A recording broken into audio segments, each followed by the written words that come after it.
Hi, welcome to another episode of Talking with Docs. I am Dr. Paul Zalzal. And I'm Dr. Brad Wiening.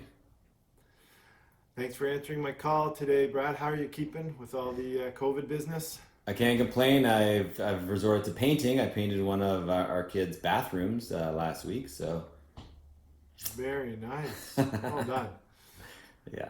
Okay, so we're doing part 2 today. Remember a couple of weeks ago we did part 1 with Dr. Didyk, a geriatrician in Ontario. Yes. And now we're doing part 2. Perfect. Okay, of our discussion about COVID, and we talked about NOVID. So we're going to get a little bit more into that. So I'm going to get her on the phone here in a sec. Brad, as soon as we get her on, I want you to ask her why we have to do this in 2 parts, okay? Okay. All right, Dr. Didyk, are you there? I'm here. Welcome, Hello. Dr. Didyk. Thank you. Some of I'm our so viewers excited were to be wondering, Nicole, why we had to do this video in 2 parts. Well, it is my fault. It is my fault. I was trying to be fancy, and I was trying to use a fancy mic, and in order to power the mic, it had to be plugged into my laptop, and when I was checking to see if it was working or not, I accidentally unplugged my laptop power source. It can happen. So it's There just you a go. loss of power. These are the woes of our shoestring budget. I didn't have my Yes. backup Jenny. Yeah. Technologic difficulties. No worries, we're here together again, and we're going to pick it up where we left off. So I where we secretly left just, off. I wanted to just secretly talk to you guys again. Yes. Well, you don't That's have what to it unplug your mic to see us again. Okay, so let's pick it up where we left off. We were just talking about what was going on in the long-term care centers. And Dr. Didyk, if you could give us some insight as to, what is going on in the long-term care centers. Yeah. So in our community, there have been some long-term care homes that have been really hard hit. So there was one home that had over 100 residents develop COVID and about 25 staff. So that was really shocking, and that was the worst example, but there have been quite a few breakouts.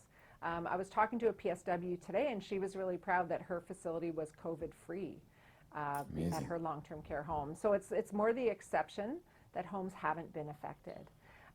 It's even been to the point where that home that I mentioned that had I think they had a total of about 130 or 140 residents develop COVID. So some of the people that were stable that had COVID were actually transferred to the hospital, to many hospitals, in fact. So just to sort of relieve some of the staff that was there at the long-term care home. So it's a really weird kind of situation. I mean, thankfully, the number of deaths hasn't been as high as the number of people infected, obviously. But it's really scary, I think, for people who are living in those homes and for their family members. Mm-hmm. Wow. Okay, I mean, Yeah. I don't mean to be controversial here, but did we mess up? I mean, we spent so much time and energy closing the kids' schools, putting caution tapes around the playgrounds to make sure no kids played in the park, snitching on people who are out in public, playing in the parks, playing basketball in the parks. Should we have maybe not spent so much time worrying about that general population and maybe spent more time worrying about the nursing homes? Yeah, I know it's hard, right? Because I think this is kind of what we would expect, though. You know, like we would expect that, because from early on, it seemed that this virus was much harder on people who are older, for one thing, and people who had comorbid conditions. You know, I remember even when the early sort of mortality data came out in early March, it did look like older people and people with other medical conditions were more likely to get very sick and to die of COVID. So, yeah, and kids didn't seem to be affected at all, thankfully. But kids and other people, like, they are kind of the vectors, right? That's So right. they were, yeah. Those kids They're the have ones- parents who are nurses and are PSWs and are doctors or bus drivers or whatever, and I think you're right. They are the vector. It's so hard to look back and say we could have, should have, but I think your point's well taken, Paul. If we had it again, we would shut them down faster and probably more aggressively and say, listen, only necessary visitors or no visitors, just workers into these homes, because I heard a stat last night in Canada that somewhere between 60 and 80% of the deaths in Canada are in these centers, which is hard. But again, those are the people that are most at risk. Yeah. Right. Okay.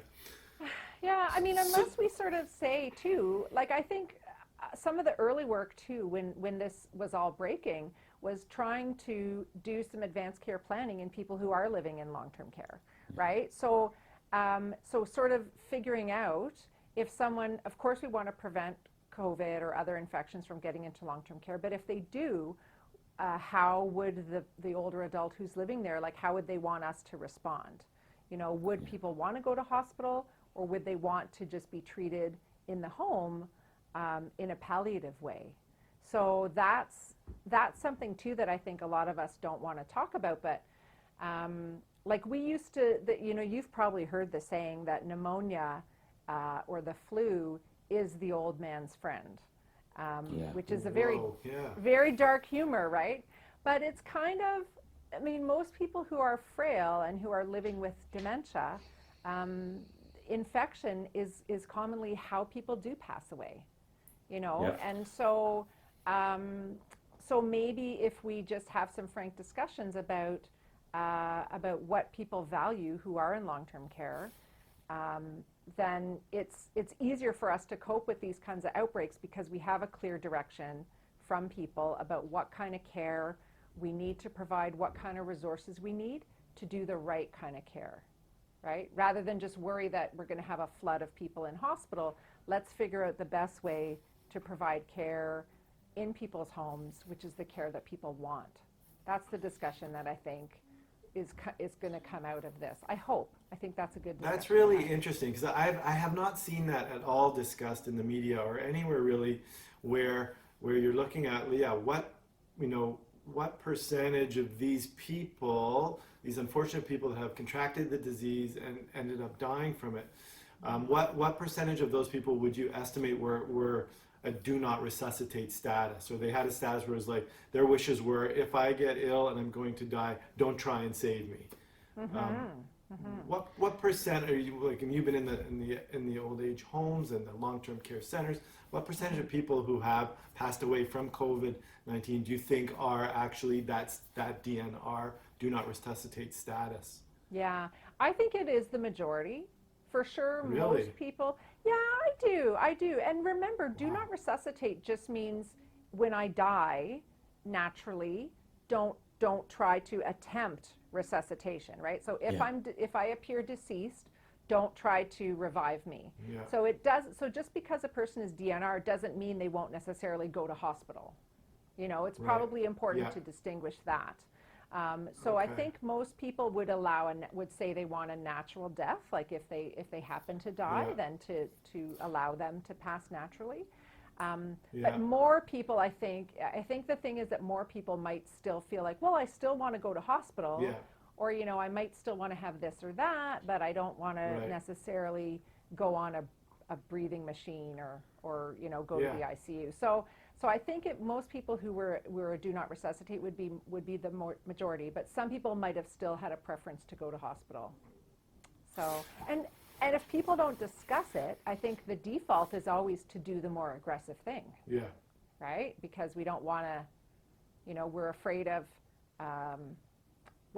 not acting, that we might be seen as being negligent or something like that. I think too what will happen is, I think obviously once this is all over, we get through it, we'll look back at exactly what the numbers show, kind of like you're talking, Paul. And I think a couple things will change. I think one, specifics in advanced directives might change for sure, addressing things like this. And then the other question would be, is the best thing to do if someone that wants resuscitation to get them out of the long-term care as fast as we can so they don't give it to other long-term care people. And we had a zillion beds in the hospital ready and waiting, and maybe that would have been the right thing. You're positive, you're gone, or you have symptoms, you're to the hospital, and then protect the other residents by getting you out of there. Might have been the answer, but you don't know, I guess. You know what, Nicole, you've touched on some pretty wild things here that we haven't really talked about, or even no one's ever mentioned that I've seen. We're thinking of like a lung infection as the old person's friend. That's a new concept to a lot of our viewers. One. Two, a new concept is that a lot of people who passed away from COVID-19 were do not resuscitate status, or they were nearing the end of their life, and they were of the opinion that, if I die, let me go peacefully. And the other thing that you touched on, you sort of tied in saying a natural death. I don't think anyone ever yet has said, hey, COVID-19, and said COVID-19 and natural death in the same sentence. It's COVID-19. Can you consider it a natural death? Those are some pretty wild topics, and definitely not touched on, and probably going to generate a lot of comments that we're going to have to answer to. But I mean, you know what? We should talk about it for sure. Yeah, I think we should just talk about it and not be afraid, because like death, like we're all going to die in some way, and dying of infection is natural.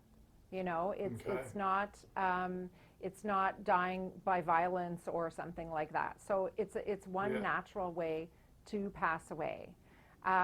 So I think we do have to kind of have a frank discussion about that.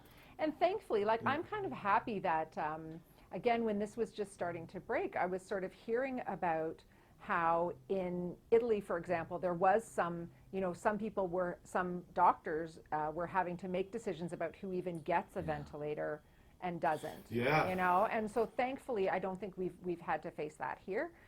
I don't know if that's coming in another wave of infection, but I hope not. So how do we kind of make those kinds of judgment calls? One way that I've heard of people looking at it is like a life cycle type of thing. So, if you're 90, you've had every stage of the life cycle probably, right? Like you've had childhood, adolescence, young adulthood, you've had adulthood, you had retirement, But if you're 30, you've maybe haven't had all those life cycles yet, right.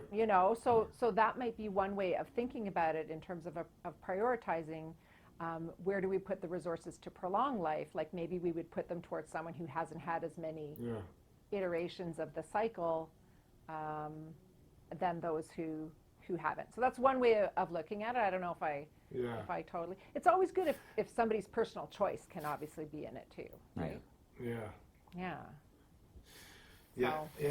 In terms of the life cycle, with this slowdown in our work with COVID, I feel like I've pretty well hit the retirement cycle now. I think I'm done. I've touched on just about every one of them. I don't know about you, Brad. I'm with you. I'm kind of embracing it, to be honest with you. Are you guys? I'm afraid I'm baking bread. I'm gardening. I'm going for walks. I mean, I think get some really white pants. Well, we do have to brace. We do have to brace for when it opens up again. And last time we talked about NOVID, right? Yeah, NOVID. Let's get back to NOVID. And I think NOVID, I think when this does settle, we're going to have a lot of talking and reckoning to do, but we are going to have to look after the NOVID people. So we are going to have to go back to work, and you're going to have a lot of operations in your backlog. Yeah, I'm sure, right? So it's I think alarming how long that list is becoming. Yeah. Is that right? The NOVID, just to remind everyone, we're saying NOVID for people who do not have COVID but still have medical issues. So NOVID, no obvious viral infection detected, but they still have other medical issues that still need to be treated. And I think it's very safe to say all those NOVID people with other medical issues have been pushed to the side with COVID, and we had to prepare room for what we thought was going to be a massive spike, and in some places it has been a massive spike. So to all you NOVID people, we understand and we feel where you're coming from, and we're trying to get back online as quick as possible to help. We haven't forgot about you people. No, we have not. We haven't. And this is the time too to do everything that you can to kind of keep yourself healthy. So all those things that Paul and Brad told you to do, the exercises, the weight management, like quitting smoking, Eating if healthy. you can do all of those things, if you can do all of those things when it's time to get back into the swing of your treatment plan and starting to see your practitioners again, you'll be ready and you'll have managed your own conditions as best you can. Yeah, so exactly. That's I agree. what I would Now I'm going to talk real quick. Brad, you touched on this, but like what can come of this? So some silver linings, and I know Yes. before we started shooting, Nicole, you had mentioned this too. There's some silver linings here. Can you guys just give me some insight into what you think the silver linings are? Well, silver lining, we've all learned how to work virtually, and we've learned that we can do it efficiently and we can do it safely. And I think people like it, doctors like it, patients like it, so that is a major win. Okay, good. Brad, your silver lining off all this. So I think we've learned that as a province and as a country here, we were able to respond relatively quickly to this situation, regardless of whether we agree what we did was right or wrong. I think we implemented things pretty quickly and did a good job at that part. Nice. All Do right, you have and a silver I'm lining? going to say, I do, and I think it's kind of what we talked about in the long-term care centers. We have realized that, hey, maybe we can do a better job, okay?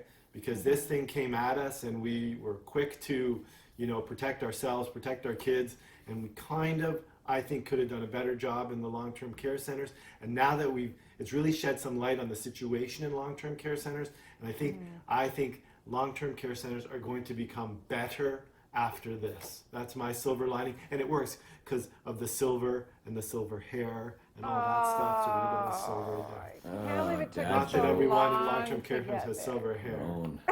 but silver lining. That's my silver lining. So there you Yeah. go. Yeah, like it. you're right. Not all Let's bad. empower people who live in long-term care to make decisions for themselves and to guide us with what they want if this happens again and when this happens again. And throw some money in that direction. You know what I mean? Yeah. Obviously, Yeah. we've seen now that if necessary, there is money that can be, I don't know where it comes from, but created. In North America, we've seen money come out of That's a nowhere. much longer video. Yeah. Let's try and do that a little bit preemptively for these long-term care centers moving forward. Yeah. Yeah. Okay, I like it. Anything else? That's a really great. I think that's a great summary. And well, I think the thing is, I think we can take some solace in the fact that the restrictions are starting to ease. I think there's a little bit of hope. Maybe the end is not totally in sight. We don't know what it's going to look like, but I think it's getting better. Just hang in there a little longer. Yeah, Yeah. just hang in. Yeah. Enjoy the nice weather too, and try to get out. And that's the thing too, is that people are asking me, should I walk? Like, should I do this or that? And I think it's everything is kind of a trade-off, right? If there's something you need to do that is, I don't want people to break restrictions, but if you have to go out for a walk with someone else or that, just do that. Use your judgment and think about what you value and what you're willing to sacrifice for what you most value. Yeah, on that topic, shout out to the mayor of LA. I'm sure he's probably watching this video, but I saw You love him this guy. on CNN. He was awesome, and he said, you can't think about living life after COVID. Think about life with COVID. We're going to start opening up, but COVID's still around. So how can we live life with COVID still around? And there's a lot of things we can do to protect ourselves. I thought that was brilliant. Yeah. He said Lots a of bunch of other really cool stuff. touch-free, contact-free ways of doing what we need to do, right? We have to, we have to do it. Yeah. Oh, There you go. smart guy. I like it. Shout out. So All hey, right, guys. to all of our many viewers, thanks for watching. If you like this video, please like it and subscribe to our channel. And you can check out my channel, which is Yes. The Wrinkle. It's The Wrinkle with Dr. Nicole Didyk. I'm Yes, sure please. Paul will figure out how to leave a link down below.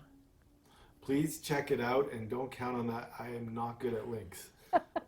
We're lucky I can edit this video and You did a cut great out all job. the mistakes. You're doing a great job, buddy. So, You are. thanks. And thank you guys for coming on and having this great discussion. Yeah, thanks, And Nicole. Nicole, we'll have you back on soon talking about something else if it's okay with you. Excellent. And maybe you guys can come on The Wrinkle next time, too. I'd like it. love to. Very That'd be good. awesome. All right, guys. All Okay, right. remember, you are in charge of your own health. See you next time.